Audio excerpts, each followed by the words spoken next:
স্বতন্ত্র প্রেসিডেন্ট পদপ্রার্থী Robert F Kennedy junior সাম্প্রতিক বছরগুলোতে বেশ কিছু স্বাস্থ্য সমস্যার সম্মুখীন হয়েছেন। এর মধ্যে অন্যতম ছিল পরজীবী আক্রমণ।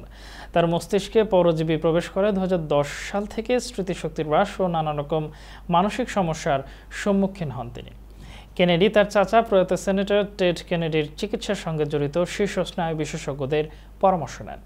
নিউ ইয়র্কের এক ডাক্তার 70 বছর বয়সী কেনেডির মস্তিষ্কের একটি স্ক্যান পর্যালোচনা করার পরে তাকে বলেছিলেন তার স্বাস্থ্যের সমস্যাগুলো একটি পরজীবীর কারণে হতে পারে। ওই পরজীবী এককোষী তার মস্তিষ্কে প্রবেশ করে এর একটি অংশ খেয়ে ফেলে। তিনি পারদ বিষক্রিয়ায় ভুগছেন। এর ফলে পেরিফেরিয়াল দৃষ্টির হ্রাস, পেশি দুর্বলতা এবং চলাফেরা, শ্রবণ ও বক্তৃতা নিয়ে সমস্যার পাশাপাশি স্মৃতিশক্তি হ্রাসের মতো স্নায়বিক সমস্যা হতে পারে। কেনেডি বলেছেন তিনি স্মৃতিশক্তির হ্রাসের সমস্যা থেকে সেরে উঠেছেন এবং পরজীবীটির জন্য কোনো চিকিৎসার প্রয়োজন হয়নি। এছাড়া তিনি বলেছেন 1 দশকেরও বেশি সময় হয়ে গেছে তিনি এই অবস্থার সম্মুখীন হচ্ছেন না এবং তিনি বিশ্বাস করেন তিনি আর এতে ভুগছেন না। কেনেডির প্রচারণার শিবির তার মেডিকেল রেকর্ড সরবরাহ করতে অস্বীকার করেছে।